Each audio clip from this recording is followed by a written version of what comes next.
All right, let's go ahead and get started. So thank you everyone for joining our Fluorescent Western Blot workshop. My name is Afrida Rahman Enyart. I will be the host today, and our speaker for today's workshop will be Dr. Christopher Carroll. Before I pass it off to Dr. Carroll, I just wanted to share a quick company slide to introduce Protein Tech to you. So Protein Tech is a leading manufacturer of antibodies and immunoassays. We have a really expansive portfolio of antibodies that encompass over 13,000 targets. We also offer ELISA kits, IHC kits, and antibody labeling kits. Within our Protein Tech brand, we also have our humankind branded cytokines and growth factors. And all our proteins are expressed in human HEC293 cells so that you can be confident that they have native folding, post-translational modifications, and glycosylation that you would see in human proteins. We also have our Chromotech branded nanobody-based reagents. And nanobodies are essentially exactly what they sound like. They're very small antibodies. And because they're so small, they can get very close to your protein of interest. So they're ideal for clean immunoprecipitations, super resolution microscopy, and also protein purification. So with that, I want to introduce our speaker for today who will be running our workshop, Dr. Christopher Carroll.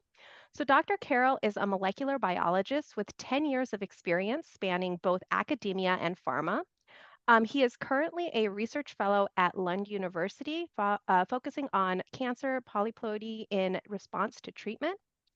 During his PhD at the University of Nottingham, Dr. Carroll investigated the role of pH regulation by hypoxic signaling in breast cancer.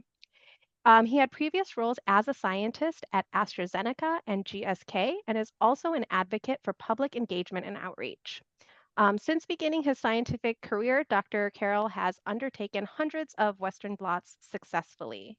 So with that, I will go ahead and pass it off to Dr. Carroll. If at any point during his presentation you have any questions for him, please feel free to put those in the chat box or the Q&A box, and he'll address them at the end.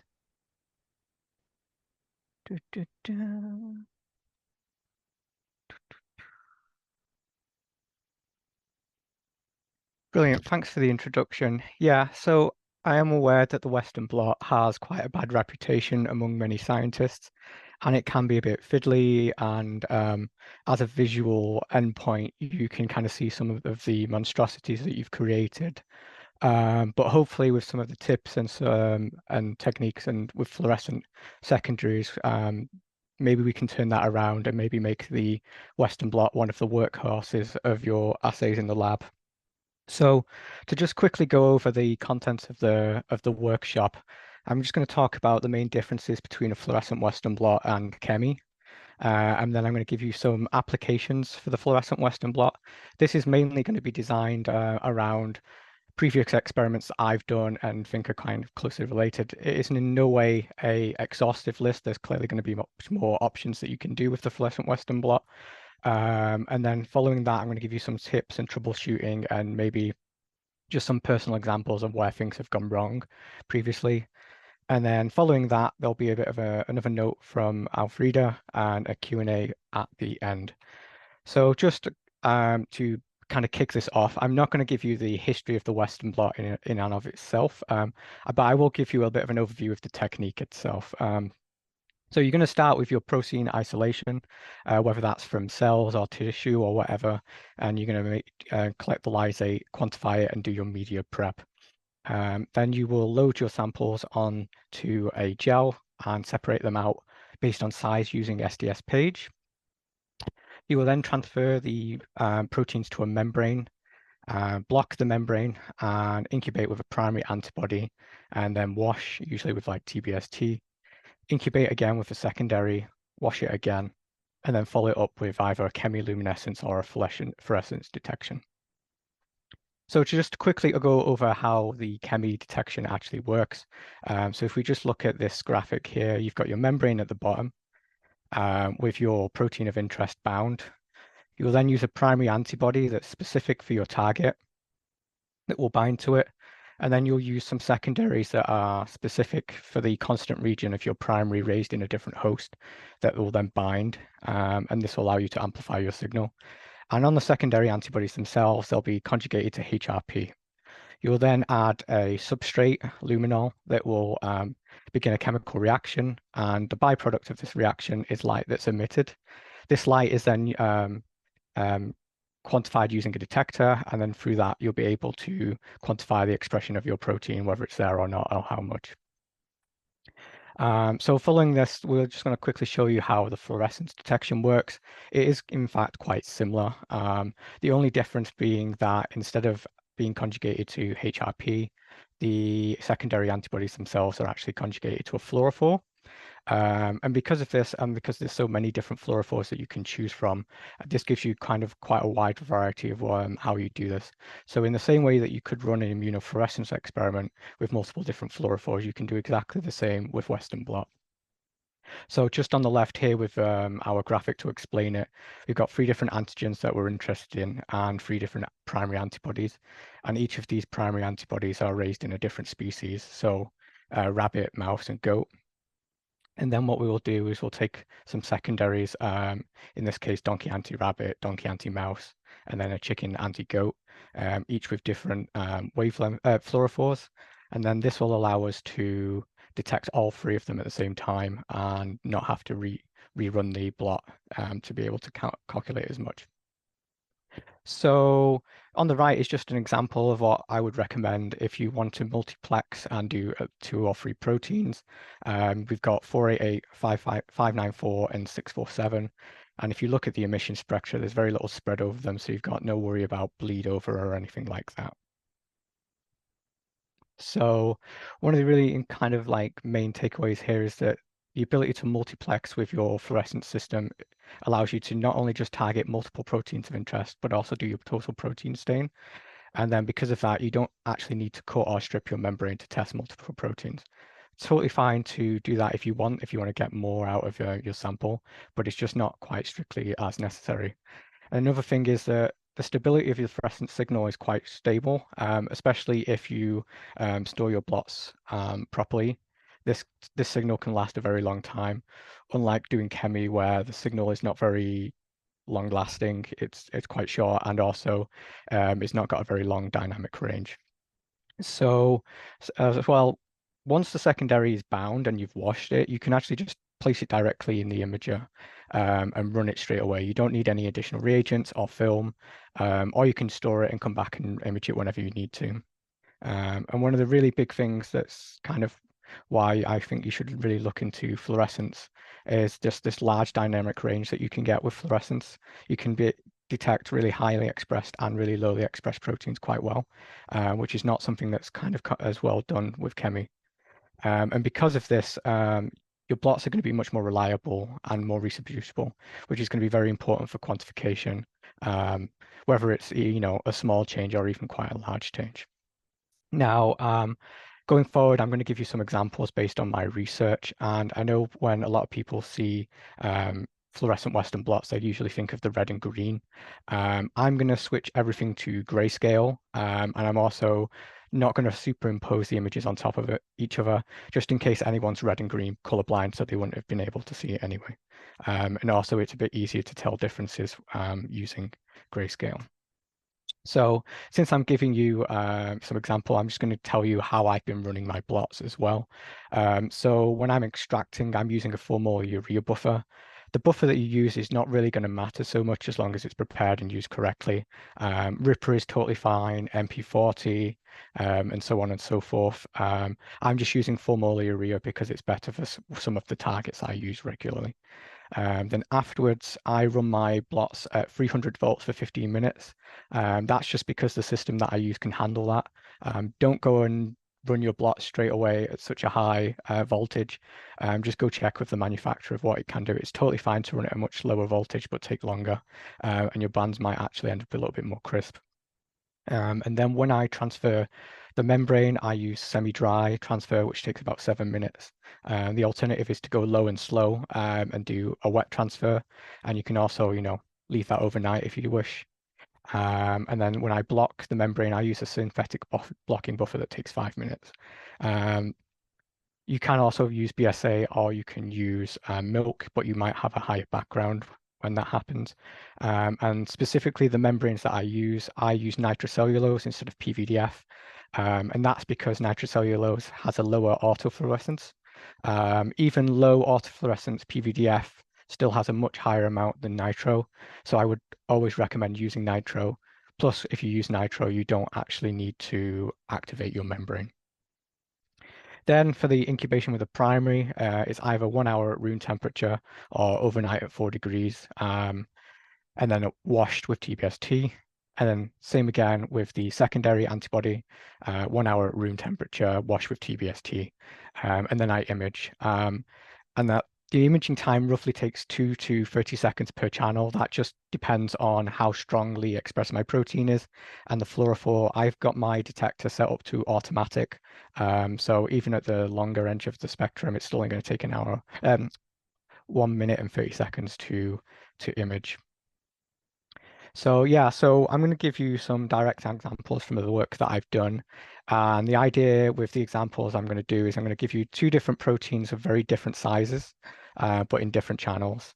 And then two different proteins of a roughly similar size in two different channels. And then finally, a protein and its phosphorylated form, so they should be almost bang on top of each other in two different channels. And then I'll follow it up with like co-IPs and stuff like that. So just kind of the scientific background of the research that I do. Since my PhD, I've been looking at hypoxia, which is the absence of oxygen. Some of you may have known that this kind of research won the Nobel Prize not too long ago. But as an overview of how your cells molecularly respond to changes in oxygen, you've got two transcription factors that are the big responders to this. And what they do is they're constitutively transcribed and translated, but then rapidly degraded. And this occurs because the PhD proteins use oxygen as a cofactor, and they hydroxylate these proteins. VHL then recognize the hydroxylated form and ubiquitinates it, and then sends it off to the proteasome for destruction. When hypoxia occurs and there's no oxygen in the cell, this hydroxylation can't happen. So the HIF proteins are rapidly stabilized and accumulate. And then what they do is they translocate to the nucleus and dimerize and begin large-scale transcriptional rewiring of your cells. So in this case, the transcription factor that I'm going to look at is HIF1 alpha, and its downstream target CA9. So the cell line that I've used for this is a HIF hyperresponder, but generally a lot of people when they blot for HIF1, they kind of struggle and it's not very strong. So they normally use CA9 as a canonical marker because CA9 is only regulated by HIF1. So HIF1 itself is roughly about 110, 120 kilodaltons in size. And we've got three conditions here on the Western blot. So we've got normal oxygen conditions, hypoxic oxygen conditions, and reoxygenating afterwards. So as you can see, when it's normal oxygen conditions, you're not getting the stabilization of this protein. But as soon as we put it back into the hypoxic conditions, you've got large accumulations of this and a large band there. And then if we reoxygenate it again, there's nothing there. Then if we look at the CA9, which has been done in a separate channel, CA9 is roughly about 55 kilodaltons. So, and it's also going to follow the same pattern, right? Very little here in normoxia, really large fat band at 55 in hypoxia, and then gone away when we've reoxygenated. And this antibody itself is not so good, and you can see quite a lot of non-specific binding in all of the rows. Then in the third channel, I've just done actin as a loading control. It's a little bit weak, but it is still there. So then, yeah, moving down, while I do look at hypoxia, I'm kind of also interested in when this hypoxic signaling occurs in conditions where it's not hypoxic anymore. And during my postdoc here, I've been looking at drug resistance, specifically against cisplatin. So if I just quickly give you the idea of how this experiment's been set up, I seed overnight, treat myself with a really high dose of cisplatin for 72 hours, and then follow up with the drug off. So it's like a pulse chase for 10 days, and then 1 to 2 months afterwards. And generally what happens between the 0 and 10 days is the cells get much larger in size, but they're not cycling in the same way. So they're growing, but not proliferating, and they sit there not doing anything for quite a long time. But eventually, 1 to 2 months afterwards, they begin proliferating again and produce progeny. And one thing that I noticed is even in this normal oxygen conditions, at 5 or 10 days post-treatment, we get the stabilization of HIF2 alpha in the normal oxygen conditions. So for the second one, I'm going to look at two proteins of a different similar size, one that's a downstream target of HIF2 alpha, and then another one that's a downstream target more of HIF1 alpha. So for HIF2 alpha, I'm looking at DEC1, which is roughly just under the 50 kilodaltons weight here. And as you can see, kind of the same pattern that we were expecting from the HIF2 alpha, where there's nothing in the control. Early on, there's not so much, but a really strong stabilization here at 5 and 10, and then returning back to the baseline in the progeny. And then we've got a really nicely expressed but completely unrelated protein here. And then for VEGF alpha, unfortunately, this might have not been the best choice as an example because there's 17 isoforms of VEGF alpha and it's highly glycosylated and dimerizes. But if we look around the same molecular weight, we'll see that the band is roughly kind of equal and there's nowhere anywhere on any of the bands there that there's an upregulation at day 5 or day 10. And then again, in the final channel, we've got the actin as well, so I can combine them all together. And then finally, just to compare against two proteins that are exactly the same size, we're going to do retinoblastoma. Retinoblastoma is a tumor suppressor protein that's really important in cell cycle control, and its phosphorylation regulates that.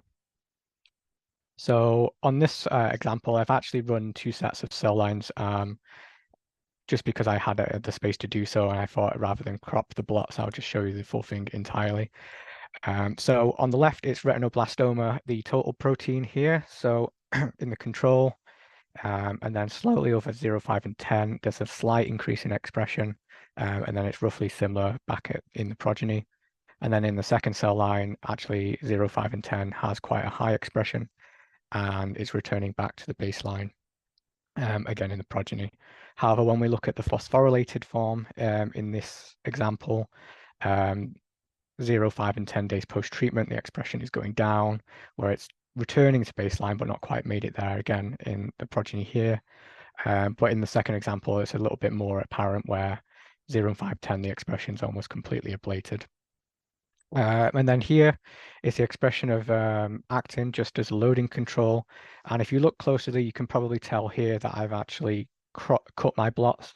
That's just because there's a lot of non-specific binding with the antibodies that I were using. So I wanted to amplify the signal. And also if I wanted to, I could probe for a lot more if the proteins were roughly this size. So another thing that you can kind of take advantage of using fluorescent Western blots if you're doing an IP. I know Western blot's not the only thing you can do after you've done a pull down. You can do mass spec and stuff. But if you do decide to do a Western blot, one of the problems that you can kind of encounter is that you also pull down the antibody that you're using to capture, right? And when you denature before you load onto your gel, you're denaturing the antibody itself as well, which will split it into the heavy and light chains, which will appear as two really big fat bands at around 25 and 50. And now if you're unlucky, like I have been in the past, your targets of interest are roughly around those sizes. So one thing that you can kind of do to get over this is use a light chain or heavy chain specific antibody. Our normal secondaries target both the heavy and light chain, but if you want just the heavy or just the light chain, here are some examples that you can use, and that will allow you to check without the signal being masked. And then finally, just as an example, when I put it all together, twiddled around with the brightness and contrast and made it look a bit nicer, here are the results from the examples that I've shown you. Of course, it can always go right, but it's important to know when it's gone wrong and how it's gone wrong. So I've got some two disasters to show you. Here is when the blocking has gone pretty badly, not just slightly badly, it's completely covering some of the bands, right? So you'd have to completely rerun this blot because it will come up in all of the channels, not just the channel that you're looking in. So you can't get away with throwing a different secondary on. And then, yeah, this example here is it's an entire write-off. It's probably the gel that's had an issue. And this is what it looks like if you do it in red and green and you overlay it and you'll get yellow. So I know I've been saying that fluorescence has a very wide dynamic range and chemi has a much larger, shorter one.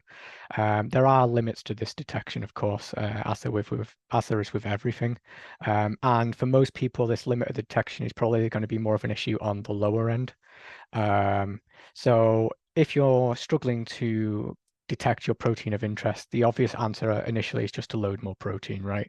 But if that's not possible because your lysate's not concentrated enough or it's a rare sample and it's hard to get a hold of, the other thing you can try is increasing the primary concentration or increasing your image acquisition time. That might be able to increase the sensitivity. Other things you can do is like concentrate with an IP or use a recombinant protein as a positive control. One thing I would suggest that you don't do is just throw on a really high amount of secondary. That's not going to work. It's very rare that the secondary is the limiting factor on a fluorescent Western blot, and all you're risking doing is just causing a lot more non-specific binding, which will give you either ghost bands or high background autofluorescence. Um, Now, on the opposite end, there is also a limit on how much you can load. So I'm just going to give you an example from some experiments I've been doing with histones, which are very, very highly expressed, especially in my large cells that get, much bigger. Um, you can oversaturate your detector. Fortunately, a lot of softwares will tell you. In the case over here on the right, it's highlighted it in red.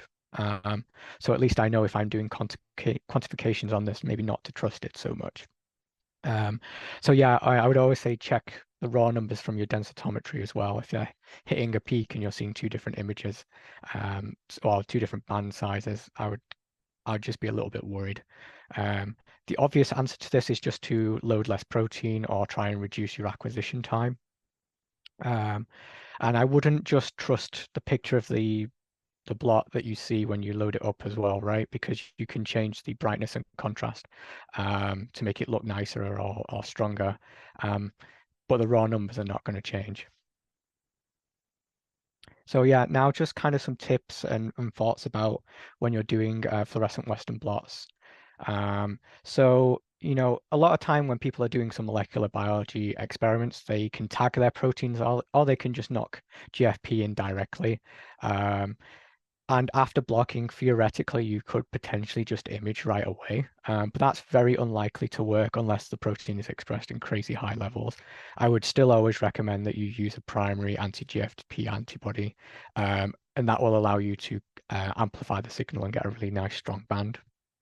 Um, but there is another thing you can do is that if you're using the same antibody or your loading control, and you're using this over and over again, or you've just started your PhD or postdoc and you're going to be looking at the same protein for multiple years, it might be something to consider that you can label your antibody directly.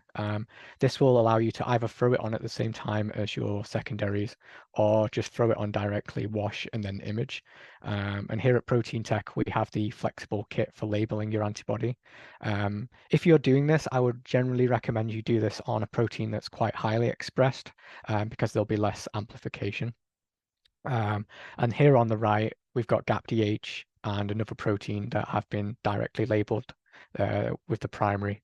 And you can see it's still quite clear and quite strong. Um, and there's just a few more tips as well.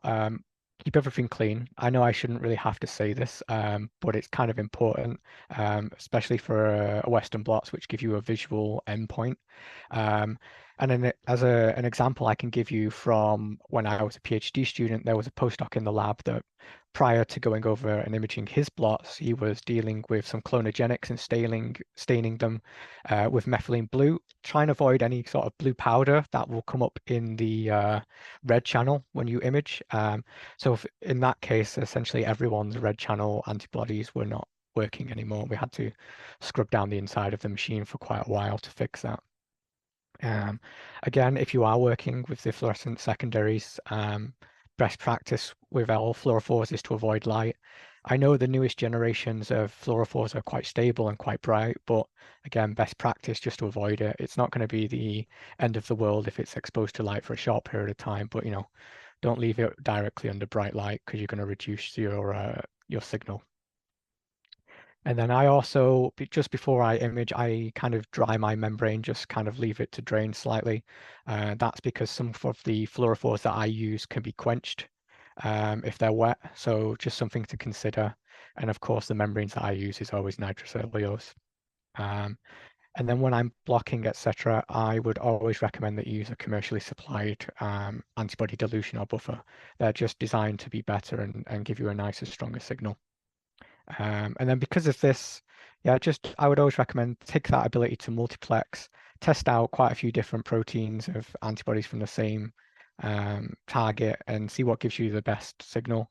And with all experiments, just take the time to optimize your signal to noise ratio. I know I've said that the fluorescence has a large dynamic range, but there are a lot of antibodies out there that are primaries that are not very strong. And sometimes you need to load a lot more or increase the amount of protein that you load just to be able to detect it. Um, and then just some other kind of common troubleshooting issues that you can get with your fluorescent Western blots. If you get, a uniformly high background, I would just first check your blocking conditions and then maybe check how old your secondaries are in case that they've died or they've been through too many freeze thaw cycles. If you're seeing your speckle background, that will be something that's contaminated or your blocking's not very good. And like I said again, with a weak or no signal, just check your protein and antibody used and also against the loading control and just in case the transfer was not very good. And again, yeah, if you see unexpected bands that have arrived after it previously working, that's probably some antibody along the way that's not working anymore. But I can't talk about all of the possible things that can go wrong with a Western blot. Otherwise, I'll be here for a very, very long time. But for all like general troubleshooting, there's loads of stuff out there. I would recommend the Protein Tech website. They've got loads of really good stuff to help you with that. So then, yeah, with just a bit of a final conclusion, fluorescent Western blots are super versatile and they're only going to allow you to multiplex multiple different targets at the same time. And that'll allow you to save sample and also time as well, of course. And actually, the switch from the ECL to the fluorescent protocol is only really changing the last few steps and making it a little bit easier and faster as well. And really importantly, this large dynamic range, you can go for a really low abundance proteins. And yeah, with that, my email address is at the bottom. The recent publication from the examples I've shown, if you're interested in large cells and endocycling and stuff, give it a check. And then I've got a link to my LinkedIn. And then very finally, my tenure as a postdoc is coming to an end. So if anyone knows of any employment opportunities, I'd be super grateful if you put me in contact or contacted me. And thank you very much for listening. Great. Thank you so much, Dr. Carroll, for your wonderful workshop. Um, I think we can first do the Q&A session, and then I will end with some slides from Protein Tech. So we have some great questions in the chat and the Q&A box. So the first question that I wanted to ask that someone put in the chat box was, how do you fix the issue of poor blocking? Yeah, so there's kind of a few things you want to do, right? So first, probably consider what your blocking buffer that you're using is. I would always recommend avoiding BSA or milk. And then the other thing is just using enough block. If that's not working, then you can kind of try changing the agitation. I personally use 50 mil Falcons and have them roll relatively slowly. But I know people use those small lunch boxes that are then put on the rockers side to side. Um, Worst case scenario, the absolute, final one is completely submerge it in the block. But if it's not working after that, then I think you've got more problems than just the blocking. Great, thanks. The next question, there were a couple people who were asking, what synthetic blocking buffer do you use? Yeah, so The synthetic blocking buffer that I use is not supplied by Protein Tech, but I'm going to just tell you what it is anyway, just so you've got the opportunity to use it. It's the synthetic blocking buffer used from Biorad. So if you Google it, it's the first one that comes up, and it's super strong and it's done in 5 minutes. It's okay. At Protein Tech, we're all about just, maximizing everyone's science. So it's okay if it's not a Protein Tech product. So our next question is, how do you feel about the sensitivity of fluorescent Western blot and ECL Western blot in terms of detection of target proteins? Which is stronger, or are they equally sensitive?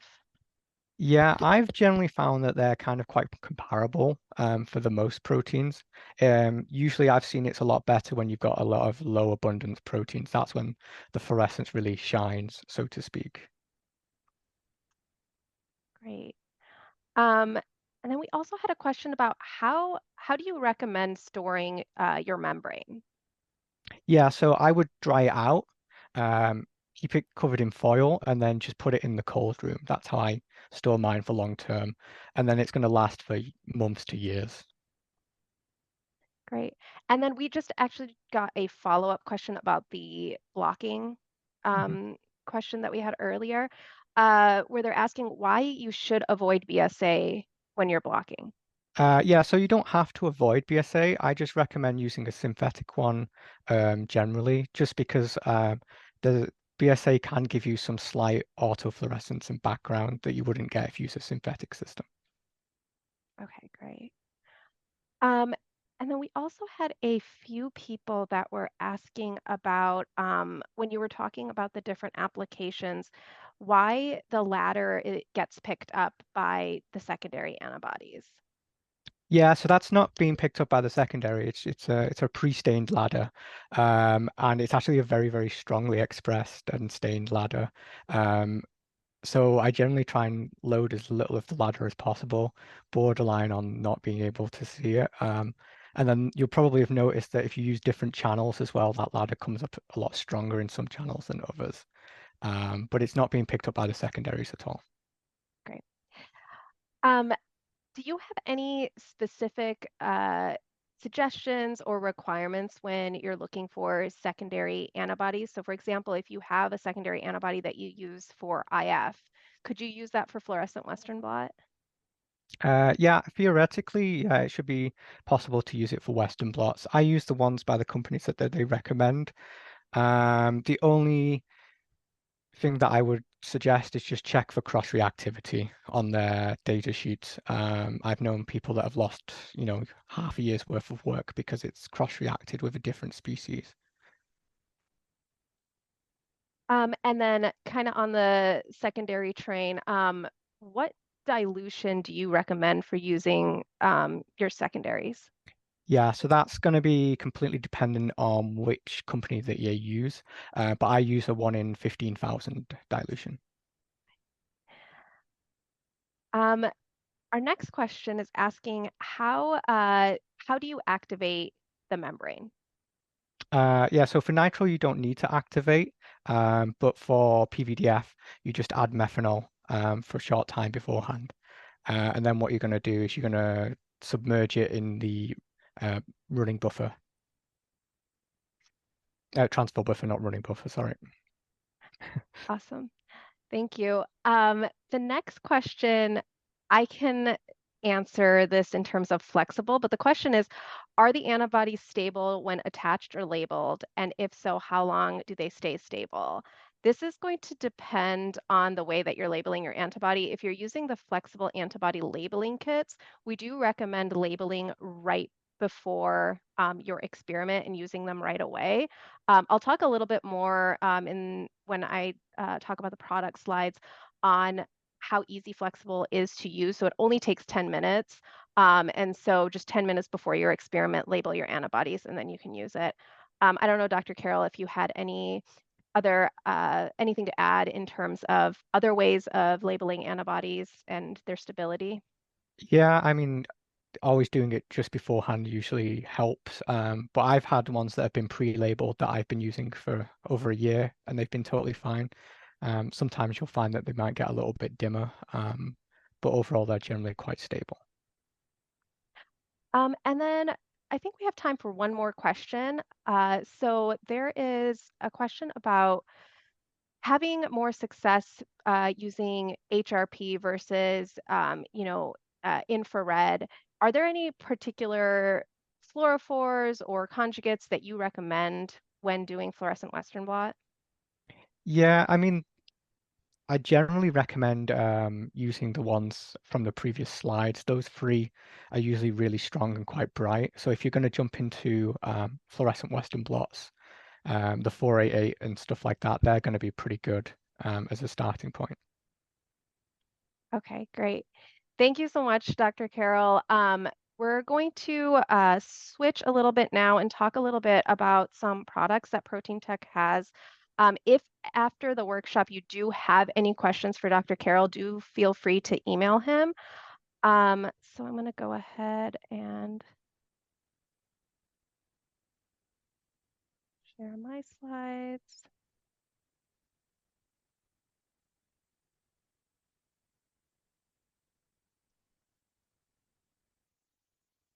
Okay, so with the last few minutes of this workshop, I just wanted to share a few product slides that might be of interest for our audience today. So at Protein Tech, we value that we are a company for scientists by scientists. Our award-winning products are self-manufactured, and we offer the largest in-house portfolio of antibodies for the human proteome. We also know the importance of product validation and use knockout, knockdown models for validation whenever possible. As antibody experts, we have in-depth knowledge of immunoassay applications and offer outstanding technical support. So we have several products in our portfolio that can be used by our customers doing fluorescent Western blot. So for example, we offer 3 different protein ladders with 3 different ranges of detection. So our protein ladders are ready to use in the loading buffer. So all you have to do is load 3 to 5 microliters of the ladder directly in your well. We have our standard range protein ladder that is ideal for proteins between 10 to 180 kilodalton. Daltons, our broad range that is ideal for proteins between 3 to 245 kilodaltons, and our extra broad range ladder that is ideal for proteins between 10 to 310 kilodaltons. I also want to highlight our flexible antibody labeling kits, which we were just talking about. And our flexible kits make multiplex Western blot much easier. So Flexible is a novel antibody labeling kit that uses an affinity linker to conjugate fluorochromes, enzymes, and molecules in any buffer condition in just 10 minutes. So what this means is that you can label all your primary antibodies for Western blot beforehand, and you eliminate the secondary incubation step. Because the antibodies are labeled prior to incubation with your samples, you can use antibodies from the same species in the same experiment. So you essentially don't have to worry anymore if your favorite antibodies are all from the same species. So right now we have flexible kits for rabbit, mouse, and human IgGs conjugated to various fluorophores, HRP, or biotin. And finally, I want to highlight a product that we recently added, which is our multi-Rab recombinant secondary antibodies. Multi-Rab is quite unique when it comes to secondaries because it has the high sensitivity of polyclonals with the superior specificity of monoclonals. And the way that our scientists did this is is by precisely engineering a mixture of recombinant monoclonal antibodies that were carefully selected based off of their performance. Because the mixture is made up of multiple antibodies, they recognize multiple complementary epitopes on the same IgG. Multi-Rabs also have very minimal cross-reactivity with off-target species. And since they are recombinant, they have an unlimited supply, high lot-to-lot consistency, and reproducibility.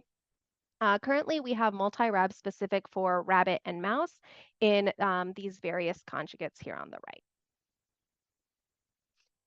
So as an attendee of today's webinar, you will receive a follow-up email that will have a link for you to request a free sample of our standard or broad range protein ladder. You'll also receive a certificate of attendance as well as a recording of this webinar. Please do allow 1 week for this email to be sent out. And so with that, I want to thank everyone for attending today's workshop. Thank you again, Dr. Carroll, for your wonderful talk. It was really great. I learned a lot. Fluorescent Western blot is a little bit newer, so there's a lot to learn, and I think you covered some great tips today. If you do have any further questions for Dr. Carroll, feel free to email him at christopher.carroll@med.lu.se. And then if you have any questions for us, you can email us at events@ptglab.com. If you liked today's workshop and want to follow our other workshops, please do follow our social media pages as we post about our upcoming webinars and workshops on there. So with that, I would like to thank everyone again for attending and hope to see you guys at future events. Take care.